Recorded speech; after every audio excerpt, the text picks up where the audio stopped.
दोस्तों हाल ही में राष्ट्रीय मानव आयोग के जो है नए अध्यक्ष बनाए गए हैं, साथ ही एक सदस्य भी नए बनाए गए हैं।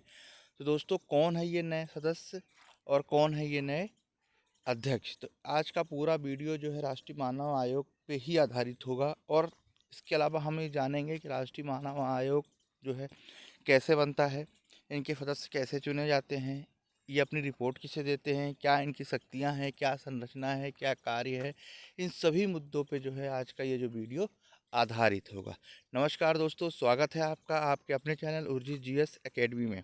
दोस्तों राष्ट्रीय मानव आयोग जो है बहुत महत्वपूर्ण जो है आयोग है और समय समय पे जो है इसकी अपना ये काम करता रहा है, संज्ञान लेता रहा है। और ये चर्चा का विषय इसलिए बना हुआ है कि उनके जो है नए अध्यक्ष हाल ही में जो है नए अध्यक्ष बनाए गए हुए हैं।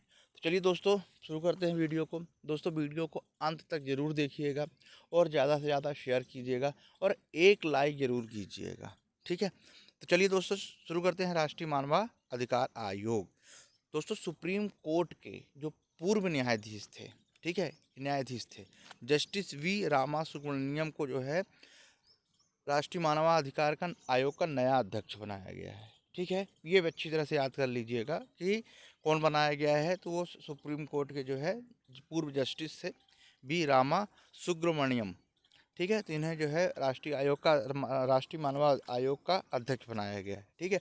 और साथ ही एक नए सदस्य ग्रुप में बनाए गए हैं, वो है प्रियांक कानूनगो, जो पहले जो है राष्ट्रीय बाल अधिकार संरक्षण आयोग के जो है अध्यक्ष थे, अब उन्हें बनाया गया है इसका सदस्य, ठीक है। तो ये दो लोग बनाए गए हैं, ठीक है, एक अध्यक्ष हैं और ये जो प्रियंक कानूनगो हैं ये इसको सदस्य बनाया गया है, ठीक है। तो यही दोनों जो थे जिनकी हाल ही में जो है नियुक्ति हुई है। थोड़ा सा मध्य प्रदेश के अगर पॉइंट ऑफ व्यू से अगर हम बात कर लें तो कानूनगो एक्चुअली क्या है, ये मध्य प्रदेश से ताल्लुक़ रखते हैं, मध्य प्रदेश के हैं। तो थोड़ा सा जो है इसकी विशेषता, मतलब इसकी जो इम्पोर्टेंस है, विशेषता नहीं कहेंगे बल्कि इम्पोर्टेंस जो है थोड़ा सा बढ़ जाती है। तो इसको जो है विशेष तौर पे थोड़ा सा याद रखेंगे तो जो कि ये आसानी होगी। तो ये दो लोग थे जो कि मैं बताना चाह रहा था कि जो ये प्रियंक कानूनगो हैं, है ना, ये जो ये प्रियंक कानूनगो हैं ये सदस्य बने हैं, जो पहले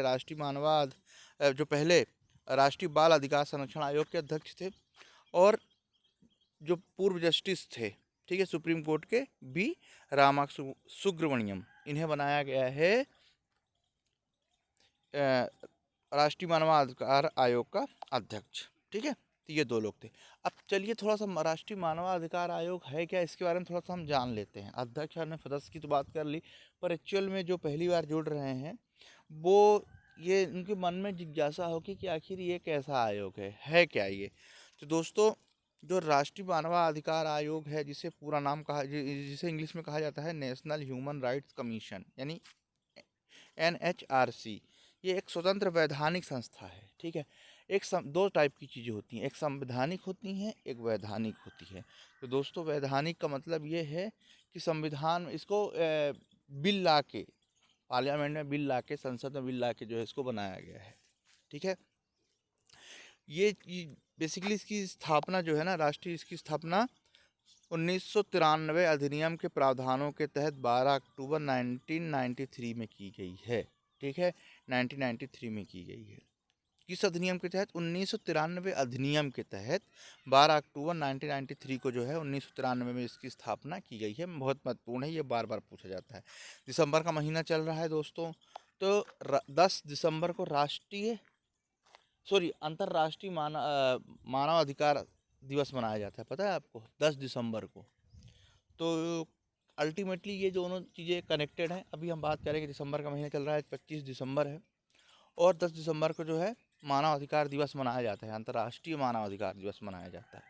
तो हम क्योंकि मानव अधिकार पढ़ रहे हैं तो इसलिए वो बताना जो है ज़रूरी था। तो जो हम बात कर रहे थे स्थापना की, तो राष्ट्रीय मानवाधिकार आयोग की स्थापना जो है 1993 अधिनियम के तहत 12 अक्टूबर 1993 में जो है की गई थी, ठीक है। यह क्या करता है, यह आयोग देश में मानव अधिकारों का प्रहरी है। यानी प्रहरी क्या होता है? जो रक्षा करता है, ठीक है, देखभाल करता है, वही प्रहरी कहलाता है। जैसे हमने सीएजी कहा था कि सरकारी धन का वो प्रहरी है, सरकारी धन की रक्षा करता है। एज़ इट इज़ सेम जो है ये क्या करता है, मानवाधिकार आयोग जो है मानव अधिकारों का, जो मानव के अधिकार होते हैं, दोस्तों मानव के कुछ अधिकार भी होते हैं, ठीक है? हर मानव के अधिकार होते हैं, चाहे वो जेल में हो उसके भी अपने अधिकार होंगे, जो बाहर स्वतंत्र है उसके भी अपना अपने अधिकार होते हैं, ठीक है? जेल में है, कुछ अधिकार उनको कटौती कर दी जाती है, कटौती इसलिए करी जाती है कि उन्होंने ऐसा कृत्य किया है, ठीक है, जो अब उन्हें नहीं करना चाहिए। और जो बाहर हैं या जो स्वतंत्र हैं यानी आम आदमी हैं, उनके भी अपने अधिकार, आप उससे वंचित नहीं कर सकते हैं, ठीक है? समय समय पर जो है इसकी संज्ञान ये लेता रहता है, इसीलिए इसे प्रहरी कहा गया है, ठीक है? अब अगला देखते हैं, अगला पॉइंट क्या है। अगला पॉइंट क्या कह रहा है, यह संविधान द्वारा दिए गए मानव अधिकारों जैसे जीवन का अधिकार है, स्वतंत्रता का अधिकार है, समानता का अधिकार है की रक्षा करता है और उनके प्रहरी के रूप में काम करता है, जैसा कि मैंने अभी आपको बताया है ना। सबको जीने का अधिकार है, सबको जो है स्वतंत्रता का अधिकार है, समानता का अधिकार है, कोई चीज़ समानता आप भेदभाव नहीं कर सकते, ये सब चीज़ें मानव अधिकार के तहत ही आती हैं कि आपके मानव के ये अधिकार है, ये है ना। इस चीज़ को जो है आपको विशेष तौर पे जो है आपको इसको ध्यान रखना है, ठीक है। अब मानवाधिकार को जो है ना संयुक्त राष्ट्र महासभा द्वारा 10 दिसंबर 1948 को पेरिस में अपनाया गया था, ठीक है। जैसे कि मैंने अभी आपको थोड़ी देर पहले बताया था कि जो मानवाधिकार है ना, जो 10 दिसंबर को मनाया जाता है, तो इसको कहाँ से विश्व स्तर पे जो है ना 10 दिसंबर 1948 को सॉरी पेरिस में अपनाया गया था, ठीक है। अगला पॉइंट समझिए, मानव अधिकारों के इतिहास में यह बहुत महत्वपूर्ण घोषणा है क्योंकि इसके द्वारा ही पहली बार मानव अधिकारों को सुरक्षित करने का जो है प्रयास किया गया था, ठीक है। तो इसीलिए हर साल 10 दिसंबर को, क्योंकि 10 दिसंबर को अपनाया गया था इसलिए उसी की याद में, ठीक है, 10 दिसंबर को जो है सालगिरह के रूप में क्या मनाया जाता है, मानव अधिकार आयोग दिवस, ठीक है। ये उसके इतिहास रहा। 10 दिसंबर 1948 को जो अपनाया गया था उसी को कंटिन्यू, अब कैसे कंटिन्यू करें, चलो उसको दिवस ही मना लेते हैं। तो दिवस किसी चीज़ का मनेगा तो हमेशा याद रहेगा, ठीक है। जैसे त्यौहार होते हैं ना, कुछ त्यौहार ऐसे होते हैं जो फिक्स है, जैसे आज 25 दिसंबर है, क्रिसमस है आज, ठीक है, शुभकामनाएं आप सभी को। तो इसी के उसमें जो है बढ़ाया जाता है। तो दोस्तों ये हो गई स्थापना, कहाँ से आया आप हमने समझा, ठीक। दूसरा, ये इस टॉपिक वीडियो इसलिए बना रहा है क्योंकि थोड़ा करंट से रिलेटेड मुद्दा है और साथ में जो है प्रश्न जो चीज़ें होती हैं ना इम्पोर्टेंट करंट की, वो पेपर में आती हैं, हाँ, सारे एग्ज़ामों के लिए, ठीक है। अब संरचना देखते हैं। संरचना में एक अध्यक्ष होते हैं और 5 सदस्य होते हैं। मतलब राष्ट्रीय मानवाधिकार आयोग में एक सदस्य होंगे, सॉरी एक अध्यक्ष होंगे जो अभी बी सुब्रमण्यम जी को बनाया गया है, और इसके अलावा 5 सदस्य होंगे, ठीक है। आयोग का जो अध्यक्ष होगा ना वो भारत का कोई भी सेवानिवृत्त मुख्य न्यायाधीश होगा, सुप्रीम कोर्ट का मुख्य न्यायाधीश होना चाहिए या सुप्रीम कोर्ट का न्यायाधीश होना चाहिए, ये ध्यान रखिएगा। सुप्रीम कोर्ट का मुख्य न्यायाधीश ही होना चाहिए, अदरवाइज नहीं हो सकते हैं, ठीक। ये इसकी पहली जो है क्या है, इसकी पहली कंडीशन है। इसके अलावा जो सदस्य हैं, सदस्य की अगर हम बात करें तो सदस्य उच्चतम न्यायालय के कार्यरत अथवा सेवानिवृत्त न्यायाधीश होंगे। एक उच्च न्यायालय का कार्यरत या सेवानिवृत्त मुख्य न्यायाधीश होना चाहिए, उच्च न्यायालय, किसी भी उच्च न्यायालय का, ठीक है। इसके अलावा 2 अन्य व्यक्तियों को मानवाधिकार से संबंधित जानकारी अथवा कार्य अनुभव होना चाहिए, ठीक है। इतने लोग जो है इसमें शामिल होना चाहिए। चलिए आगे देख लेते हैं। आयोग में एक महिला सदस्य भी होनी चाहिए, ठीक है। इतने लोग होना चाहिए, जैसे मैंने कहा एक अध्यक्ष 5 लोग होना चाहिए, तो इस तरह से होना चाहिए कि एक तो अध्यक्ष हो गए, दूसरे क्या होंगे, सुप्रीम कोर्ट के ही जो कार्यरत हैं या रिटायर हैं वो एक सदस्य होंगे, फिर एक मुख्य न्यायाधीश होंगे, राज्य जो अपने राज्यों के हाई कोर्ट होते हैं उनमें के सेवारत या मुख्य न्यायाधीश उसके जो है सदस्य होंगे। 2 अन्य व्यक्ति होंगे जो मानवाधिकार की और उनके कार्य संबंधित अनुभव रखते हो, जानकारी रखते हो, मतलब उनको मानवाधिकार संबंधित जानकारी हो, उनको कार्य करने का अनुभव हो, और एक सदस्य जो है महिला सदस्य भी होगी। इन सदस्यों के अतिरिक्त आयोग में 4 अन्य पदेन सदस्य होते हैं। पदेन का मतलब क्या होता है, पदेन का बेसिकली मतलब ये होता है कि अगर आयोग बना है तो अपने आप ही जो है उसके सदस्य या सदस्य माने जाएंगे, है ना, उसमें किसी भी प्रकार का कोई कोताही नहीं होगा डायरेक्ट। जैसे जैसे मैंने बताया था कि अगर उपराष्ट्रपति चुने जाएंगे तो सीधे सीधे राज्यसभा के पदेन सभापति हो जाते हैं, मतलब अपने आप ही वो कहलाए जाएंगे। क्या कहलाए जाएंगे? पदेन सभा, मतलब सभापति कहलाए जाएंगे, है ना। ठीक उसी प्रकार से यहाँ पर भी है। ठीक है, क्या है कि कुछ ऐसे आयोग हैं जिनके सदस्य जो है ऑलरेडी जो है इसके पदेन सदस्य हो जाएंगे, तो इस चीज़ को ध्यान से समझ लीजिए आप। कभी कभी पूछा जाता है इसमें, एक आध ऐसे चीज़ें डाल देगा ऑप्शन में जो आपसे नहीं बनेगी। तो जैसे राष्ट्रीय अल्पसंख्यक आयोग हो गया, राष्ट्रीय अल्पसंख्यक आयोग, ठीक है, राष्ट्रीय अनुसूचित जनजाति और अनुसूचित जनजाति आयोग और राष्ट्रीय महिला आयोग के अध्यक्ष, यानी ये जो मैंने 4 आयोग गिने ना, इनके जो अध्यक्ष होंगे ना वो अपने आप ही इसके सदस्य हो जाएंगे। राष्ट्रीय अल्पसंख्यक आयोग, राष्ट्रीय अनुसूचित जाति और अनुसूचित जनजाति, दोनों के क्या हो जाए, और राष्ट्रीय महिला आयोग, इन तीनों को मिलके क्या हो जाएंगे, इन चारों के जो सदस्य हैं, अध्यक्ष हैं, वो अपने आप ही जो है इसके सदस्य कहलाएंगे। ठीक है, अब इसकी नियुक्ति देख लेते हैं। बहुत इंपॉर्टेंट है नियुक्ति। अभी हमने संरचना देखी, अब इनकी नियुक्ति देख लेते हैं थोड़ी सी। तो नियुक्ति जो है बेसिकली ये नियुक्ति है, आयोग के अध्यक्ष और सदस्यों की नियुक्ति जो है राष्ट्रपति द्वारा की जाती है। ठीक है, ये अच्छी तरह से आप इस चीज़ को समझ लीजिए कि इसकी जो नियुक्ति होगी वो राष्ट्रपति के द्वारा की जाएगी। लेकिन राष्ट्रपति कैसे करते हैं?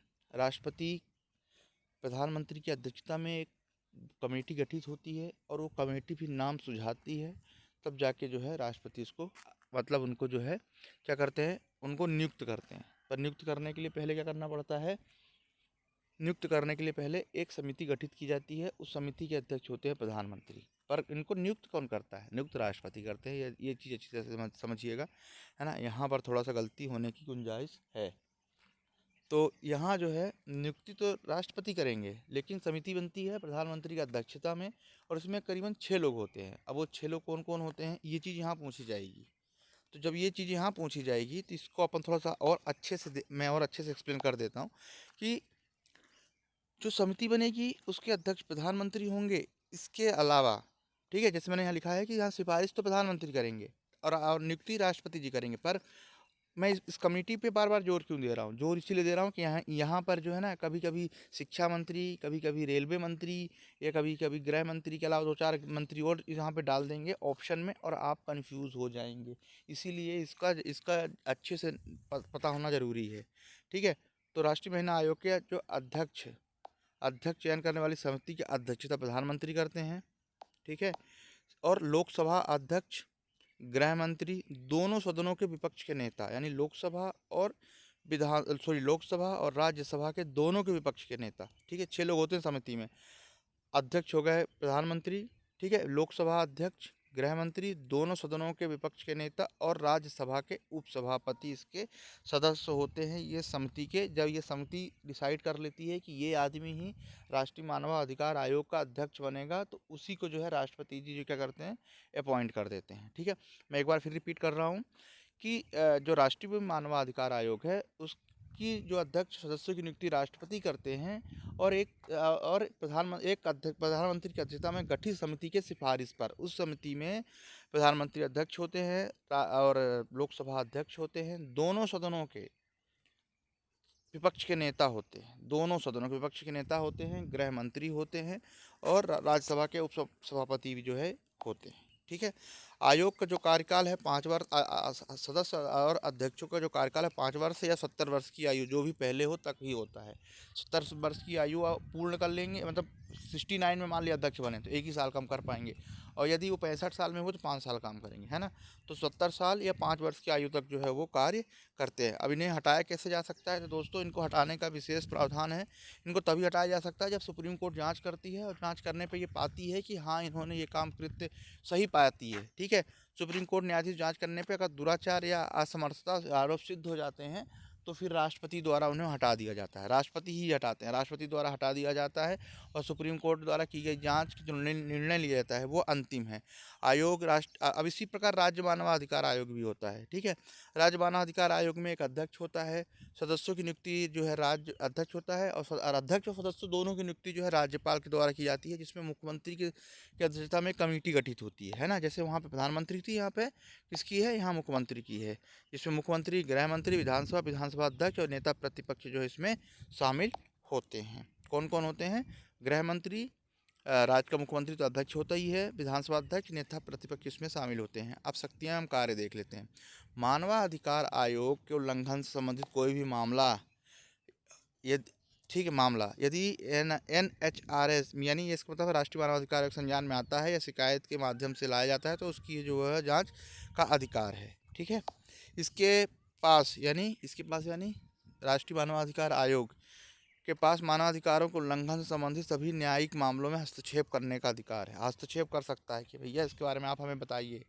ठीक है, हस्तक्षेप करने का अधिकार है, निर्णय लेने का अधिकार नहीं, केवल हस्तक्षेप कर सकता है, जानकारी मांग सकता है। आयोग किसी भी जेल का दौरा कर सकता है। मान लीजिए कोई जेल है, कोई बंद है, मैंने बताया था कि सभी व्यक्ति को अधिकार है। ठीक है, तो वो क्या कर सकता है? जेल दौरा कर सकता है और जेल में बंद कैदियों की स्थिति का निरीक्षण कर सकता है ना। क्योंकि भाई देखिए सभी व्यक्ति है, हाँ उनको कुछ जेल में है तो उनको कुछ अधिकार कम होंगे, लेकिन अधिकतर क्या होगा? अधिकतर ये होगा कि जो है भाई इंसान तो वो भी है, पर उसने कृत्य किया है, उसकी सज़ा मिल रही है, जेल में बंद है। ठीक है, पर उसकी स्थिति कैसी है इसका मतलब दौरा करके निरीक्षण कर सकता है। आयोग संविधान या किसी अन्य कानून द्वारा मानवाधिकार को उल्लंघन अधिकार का जो है बचने के लिए जो है ठीक है क्या कर सकता है? बचने के प्रयास किए गए सुरक्षा उपायों की समीक्षा कर सकता है और उसमें बदलावों की सिफारिश कर सकता है। ठीक है, इसके अलावा मानवाधिकार आयोग अपने क्षेत्र में जो है अनुसंधान कार्य भी करता है कि ज़्यादा से ज़्यादा कैसे अच्छे कार्य किए जाएँ या मानव अधिकारों के लिए कैसे कैसे जो मतलब नए नए चीज़ें जिससे कि उनका जो जीवन और अच्छा किया जाए। ठीक है, आयोग प्रकाशनों, मीडिया, सेमिनार और अन्य माध्यम से क्या करता है? मानव अधिकार से के लिए क्या करता है? जागरूकता जो है चलाता रहता है। आयोग के पास दीवानी अदालत की शक्तियाँ प्राप्त है, बहुत इंपॉर्टेंट है। ठीक है, और यह अंतरिम राहत भी प्रदान कर सकता है। दीवानी अदालत की शक्तियाँ प्राप्त है। ठीक है, दीवानी अदालत क्या होता है?